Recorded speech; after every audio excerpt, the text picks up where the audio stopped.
Hello, welcome to my channel. My name is Sophia. I'm a doctoral candidate of clinical psychology, author of the book Misery to Mastery, and a coach. In this video, I am going to be talking about obsessions, and I will give you one tool of many tools that you can use to help yourself overcome your obsessive loops. Now, when I'm talking about obsessions, I'm dedicating this specific video to obsessive loops, so repetitive thoughts of thinking. I'm not talking about obsessive compulsive disorder, which is different because it has the compulsion aspect of actually doing repetitive actions in order to alleviate anxiety.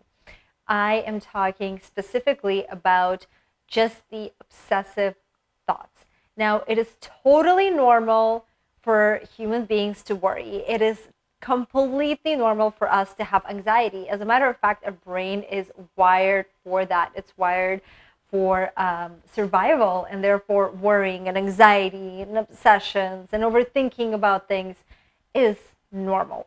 Now, some obsessions are very healthy. So if you are overtaken by an idea, like you're an entrepreneur or you're working on a project and you become obsessed with this idea, and it kind of takes over you, and you're willing to sacrifice a lot in order to meet your goals when it comes to this particular obsessive idea. That is very healthy and normal, and we need more of you in this world. Now, the obsessive loops that are harmful are literally loops that are repetitive. When your mind begins to, think the same kind of thoughts. And if you notice yourself thinking very similar thoughts over an extended period of time, you might be in an obsessive loop. Why is this a problem? Now, the reason why obsessive loops are a problem is because they eliminate possibilities out of our life. They make us less open to new experiences, new opportunities, and new possibilities because we are stuck in our obsessions. Now, obsession could be rumination. So constantly thinking about the past, thinking about what happened, what you may have done wrong, how things could have been different, maybe holding resentment towards other people. So constantly replaying the same scenario or several scenarios in your mind over and over and over again. Obsessive loops can be with feelings of worthlessness. So like body shame, for example, could be an obsessive loop.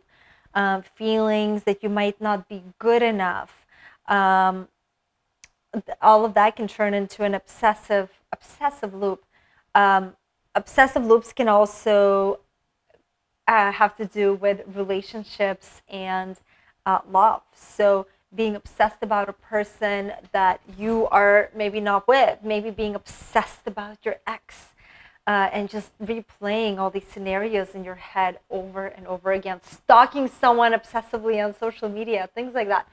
So being obsessed with a person could be part of that obsessive loop.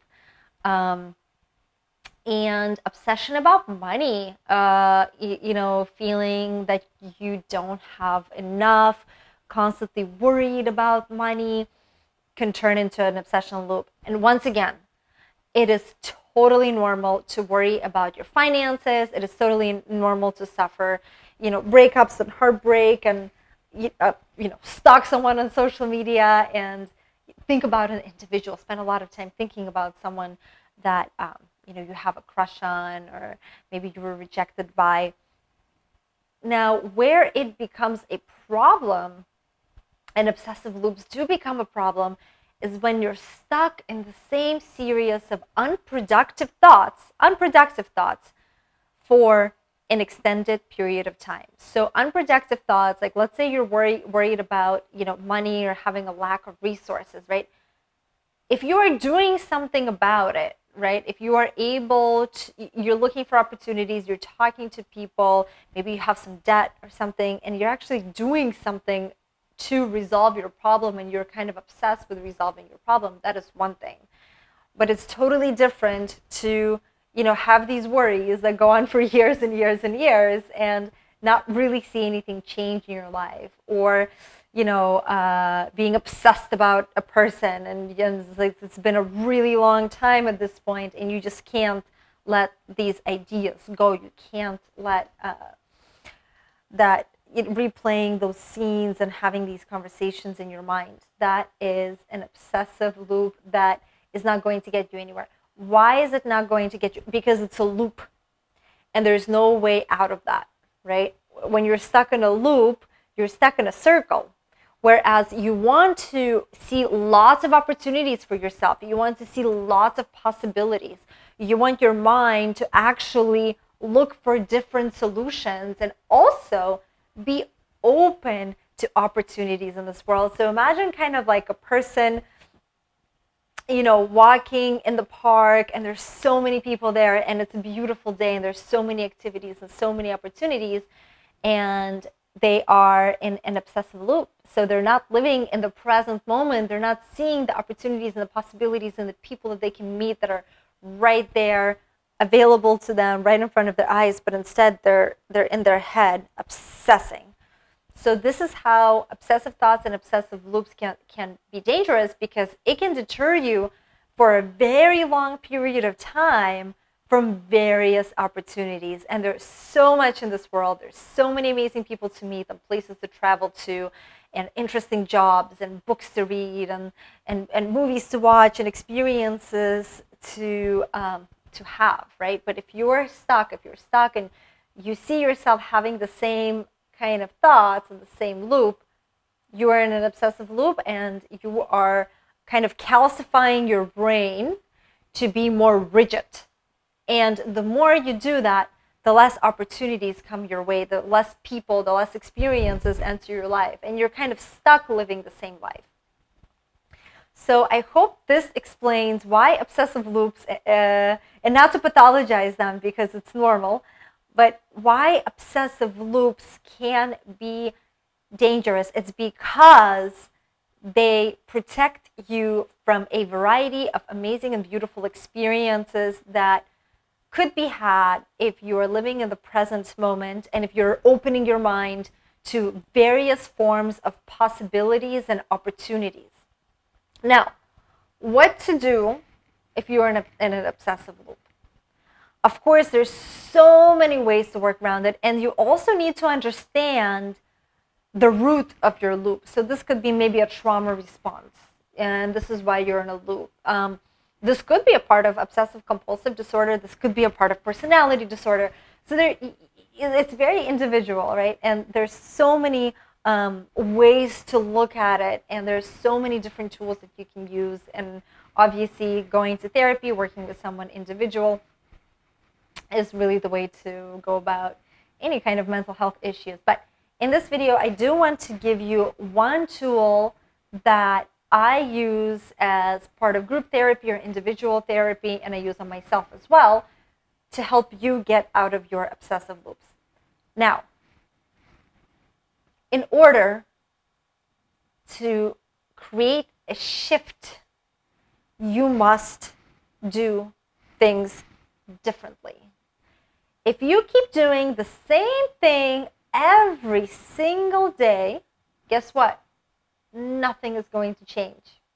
Just like being a second loop. So if you wake up in the morning and you take the same route and you go to the exact same job and you talk to the exact same people and you follow the exact same habits every single day, there's not going to be a shift that will occur. So in order to create a shift, in order to move out of a loop, or in order to move out of any situation, you must start doing things differently, because you can't expect for things to be different in your life if you keep doing the same thing. So we are always moving towards something and away from something else. Always moving towards something and away from something else. And in a way, these obsessive loops are actually a maladaptive way to move towards something. Your mind is trying to find a solution to a problem, and it's searching, but it's in a loop, and it's not going to find a solution. So we want to take kind of different roads, right? We want to see different opportunities for ourselves. We want to move towards something and away from something else. So the first thing is to identify which loops you are stuck in, and that requires awareness. You have to learn to be aware of your thoughts. Obviously, the best way to do that is through meditation. That's what it does. It allows you to become aware of what's going on in your head so that you know what thoughts you're experiencing.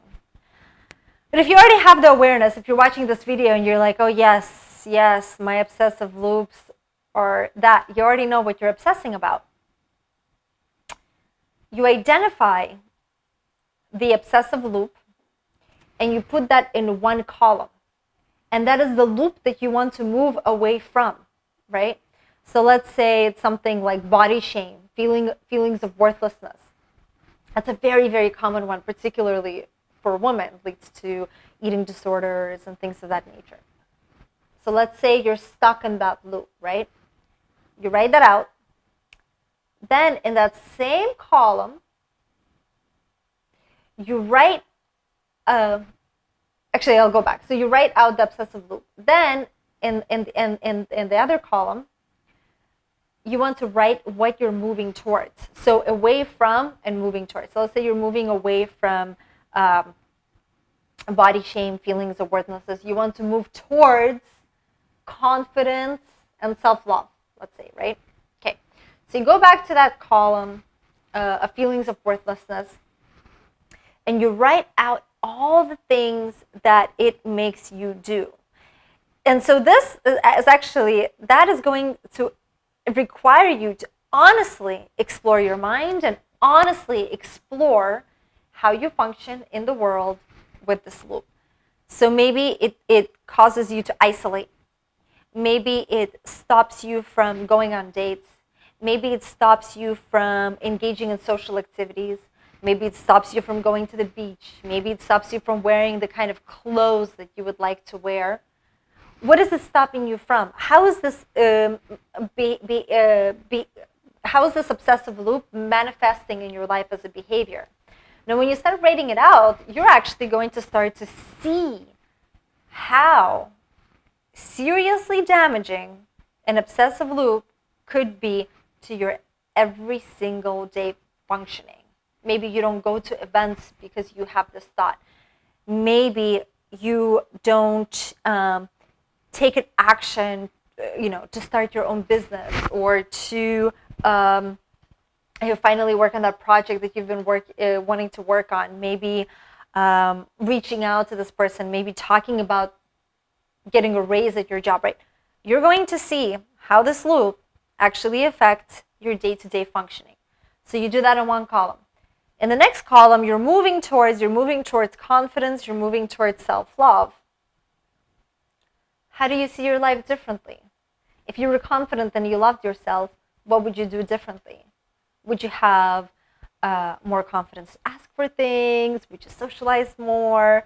Would you ask that one person on a date? Would you reach out? Would you take a trip somewhere? What would you do differently, right? So now you have your two columns. And in the middle, and if you do this exercise right, you're going to know what to do in the middle. In the middle, you need to write out specific actions, and you need to commit to them. So maybe it means reaching out to your friends more often. Maybe you see that you've been isolating yourself socially. So reach out to friends 4 times a week over text message. Very, very specific actions. Maybe it means waking up early and doing more. Instead of waking up at 8, you wake up at 7. Maybe it means spending less time on social media. Commit to that. And, these changes that you're going to implement in your life, they don't need to be perfect. You don't need to find some perfect solution for some changes. The reason why you need to commit to changes is because once you start doing things differently in your life, your mind, your life is going to shift automatically. It's just because we're always moving from something to something else. Maybe it's giving up that unhealthy habit, and maybe it's learning new, healthier ones, and really committing to them.